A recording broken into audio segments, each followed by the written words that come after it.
હવે મને 2000 રૂપિયા આપો તો મારે શોપિંગ કરવા જાવું છે. પાછા 2000 રૂપિયા જોઈ. ઉભી રે, ફોન આવે છે. હા, જય માતાજી, બોલો.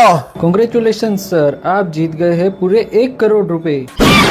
1 करोड़ रुपया जीती गया. हाँ तो मोकली दो फटाफट. लेकिन उसके लिए आपको आपका नाम वेरीफाइड करना होगा सर। हाँ तो करी नाखो वेरीफाइड. सर आपका नाम क्या है? हाँ, गुरुभाई पोते. और मंगल जी भाई? हाँ, मेरे बापूजी. कॉन्ग्रेचुलेशन सर, आपका नाम वेरीफाइड हो गया है। अभी सर 1 करोड़ रुपए आपके अकाउंट में आ जाएंगे, लेकिन उससे पहले 1% टैक्स आपको हमें देना होगा ताकि हम पूरा 1 करोड़ रुपए आपके अकाउंट में ट्रांसफर कर सके। हाँ तो मैं तुमको 1 लाख रुपया आपी दूं तो तुम मेरे को वळता 1 करोड़ आपेगा, बराबर? Yes sir, yes sir. हाँ तो ओके. तो आपके मोबाइल में मैंने स्कैन कोड भेजा है, तो आप टैक्स का 1 लाख रुपए डाल दीजिए। हाँ तो आ घड़ी नाखी देता है. એ જલ્દી જલ્દી આપી દો. 1 કરોડ. हाँ पण હવે क्या क्या हुआ सर, क्या हुआ? ओ मेरी बायडी थोड़ी हरक पदुड़ी થઈ ગઈ है. અને 1 करोड़ पक्का મળेगा ना? यस सर, 100% मिल जाएगा सर। ઓકે ઓકે, તારી વાત પર ભરોસા બેહી ગયા. હા, તમારા કોડ તો સ્કેન કરી નાખા પણ તમારા એકાઉન્ટ આમાં દેખાડતા નહીં है. क्या हुआ सर, एनी प्रॉब्लम सर? हाँ, तुम्हारा अकाउंट नंबर दिखाता नहीं है. कईक वांधा बतावे पण अंग्रेजी में लखेला आता है. वासवा केम? अहिया 4 सोपड़ी फेल. पण हजी एक रास्ता है.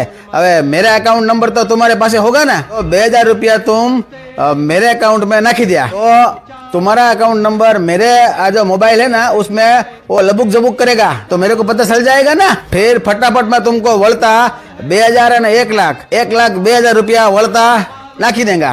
और हाँ, फिर फटाफट तुम मेरे को 1 करोड़ आपेगा ना, बराबर? लेकिन सर मैं आपके अकाउंट में 1 रुपया डालूंगा तो भी आपके अकाउंट में दिख ही जाएगा सर।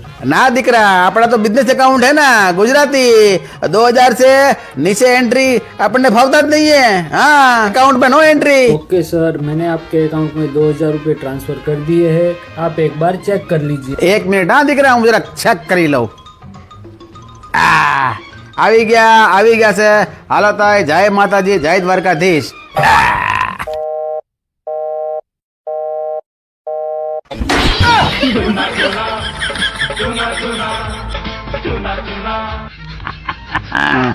મને સોનો લગાડવા આવ્યો હતો એને આમે ફૂંક મારી દીધી.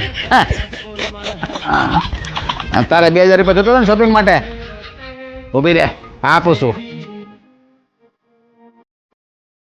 એટલે આવી ગયા, કરો જલસા.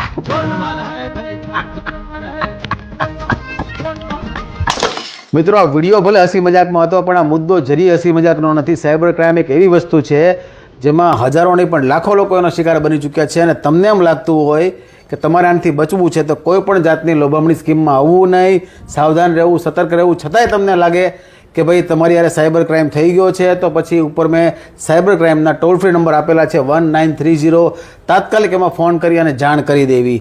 અને સાયબર ક્રાઇમની જેમ જ ઓનલાઈન ગેમિંગ છે એ પણ મોટો અજગર છે તો એનાથી દૂર રહેવું. સુખી રહેવું હોય તો ઓનલાઈન ગેમિંગથી દૂર રહેજો ને રહેજો, બરાબર? અને ખાસ આ વિડીયો બધાને શેર કરી દેજો જેથી કરીને આ માહિતી બધા લોકો સુધી પહોંચી જાય. ભૂલાય નહીં હો. હા, સાવધાન રહેજો, સતર્ક રહેજો અને બને એટલા વિડીયો શેર કરી દેજો બધાને. હાલો તાઈ, જય દ્વારકાધીશ.